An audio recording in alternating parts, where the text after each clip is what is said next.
Hello student, कैसे हैं आप सभी। बच्चों, हम सभी इतिहास में पढ़ रहे थे भारत में राष्ट्रवाद, जिसमें आज हम सभी बहुत ही महत्वपूर्ण घटना पर चर्चा करेंगे, जिसका नाम है जलियांवाला बाग हत्याकांड। बच्चों, यह भारतीय इतिहास की एक ऐसी घटना है जिसको अगर हम सुनते हैं या पढ़ते हैं तो हमारा मन दहल उठता है। यानी भारतीय इतिहास की ये बहुत ही मार्मिक घटना है जिसने पूरी भारतीय जनता को झकझोर कर रख दिया। बच्चों, जलियांवाला बाग हत्याकांड 1919 ईस्वी में घटित हुआ था। कब? 13 अप्रैल 1919। बच्चों, डेट याद रखिएगा, 13 अप्रैल 1919 को जलियांवाला बाग हत्याकांड हुआ था। अब बच्चों, हम इसके कुछ कारण समझ लेते हैं कि आखिर ये घटना क्यों घटित हुई। बच्चों, गांधी जी तथा कुछ अन्य नेताओं के पंजाब प्रवेश पर प्रतिबंध लगे होने के कारण वहां की जनता में पर्याप्त आक्रोश था। यानी गांधी जी तथा कुछ अन्य नेताओं के पंजाब प्रवेश पर प्रतिबंध लगा दिया गया था और इसके कारण वहां की जनता काफ़ी क्रोधित थी। और यह आक्रोश तब अधिक बढ़ गया जब पंजाब के दो लोकप्रिय नेता डॉक्टर सत्यपाल एवं डॉक्टर सैफुद्दीन किचलू को अमृतसर के डिप्टी कमिश्नर द्वारा बिना किसी कारण के 9 अप्रैल 1919 ईस्वी को गिरफ्तार कर लिया गया और इसी के कारण जनता और भी अधिक आक्रोशित हो गई। इनकी गिरफ्तारी का आदेश पंजाब प्रांत के lieutenant governor Michael O'Dwyer ने दिया था। यानी इनकी गिरफ्तारी का आदेश किसने दिया था? पंजाब प्रांत के lieutenant governor Michael O'Dwyer ने दिया था। बच्चों, डायर का पूरा नाम है ये माइकल ओ डायर।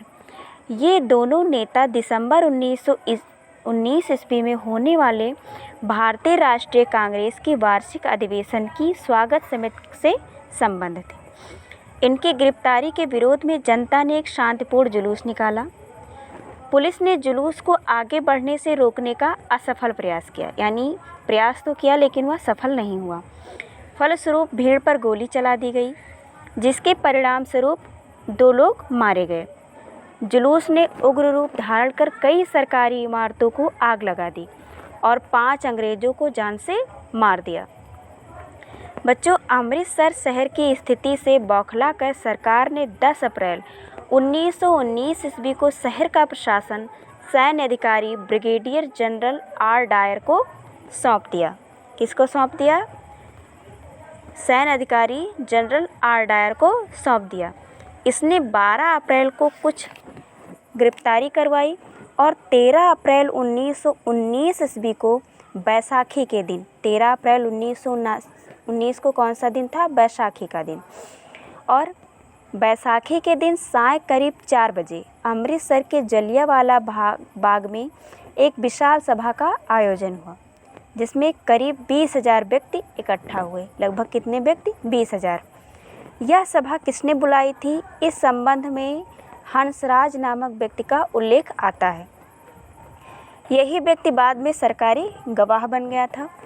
दूसरी ओर डायर ने उस दिन 9:30 बजे ही सभा को अवैधानिक घोषित कर दिया। क्या किया? सभा को अवैधानिक घोषित कर दिया, यानी गैरकानूनी घोषित कर दिया। सभा में गांधी जी, डॉक्टर किचलू और सत्यपाल की रिहाई पर रॉलेट एक्ट के विरोध में भाषणबाजी की जा रही थी। ऐसे में डायर ने 3 मिनट के अंदर भीड़ को हटने का आदेश देकर कुछ सैनिकों के साथ बाग के मुख्य दरवाजे पर खड़ा हो गया। यानी डायर ने यह आदेश दिया कि 3 मिनट के अंदर बाग को पूरी तरीके से खाली कर दिया जाए, यानी भीड़ हट जाए, और सैनिकों को लेकर बाग के मुख्य दरवाजे पर खड़ा हो गया। उसके बाद उसने फौज को भीड़ पर गोलियां चलाने का आदेश दिया। यानी क्या किया?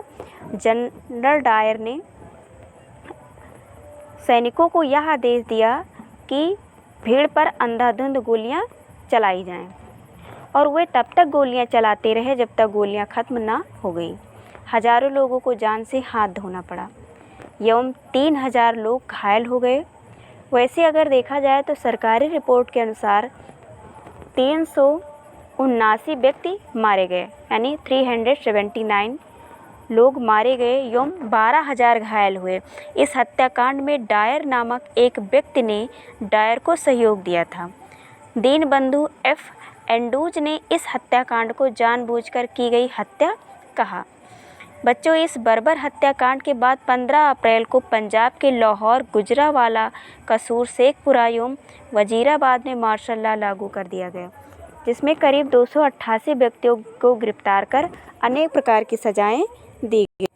बच्चों, जैसे जैसे जलियांवाला बाग की खबर फैली, उत्तर भारत के बहुत सारे शहरों में लोग सड़कों पर उतरने लगे। यानी यह एक दिल दहलाने वाली घटना थी, जिससे उत्तर भारत के बहुत सारे शहरों में लोग सड़कों पर उतरने लगे। हड़तालें होने लगी, यानी लोग हड़ताल करने लगे। लोग पुलिस से मोर्चा लेने लगे और सरकारी इमारतों पर हमला करने लगे। सरकार ने इन कार्रवाइयों को निर्ममता से कुचलने का रास्ता अपनाया। यानी सरकार ने क्या किया, इन सारी कार्रवाइयों को दबाने के लिए निर्दयता का रास्ता अपनाया। सरकार लोगों को अपमानित और आतंकित करना चाहती थी, यानी लोगों को डराना चाहती थी और उनको अपमानित करना चाहती थी। सत्याग्रहियों को ज़मीन पर नाक रगड़ने के लिए सड़क पर घिसट कर चलने और सारे साहिबों को सलाम मारने के लिए मजबूर किया गया। यानी जो सत्याग्रही थे उनको सड़कों पर घसीटा गया और नाक रगड़ने पर मजबूर किया गया। लोगों को कोड़े मारे गए और गाँवों में बम बरसाए गए। हिंसा फैलते देख महात्मा गांधी ने आंदोलन वापस ले लिया, जो उन्होंने रॉलेट एक्ट के विरोध में चलाया था। तो बच्चों, ये था जलियांवाला बाग हत्याकांड। बच्चों, इसमें बहुत सारी चीज़ें आप लोगों को याद रखने की ज़रूरत है। आप लोग इस घटना को एक कहानी की तरह याद रखिए, ठीक है। तो जलियांवाला बाग हत्याकांड कब हुआ था? 13 अप्रैल 1919 ईस्वी को। कहाँ?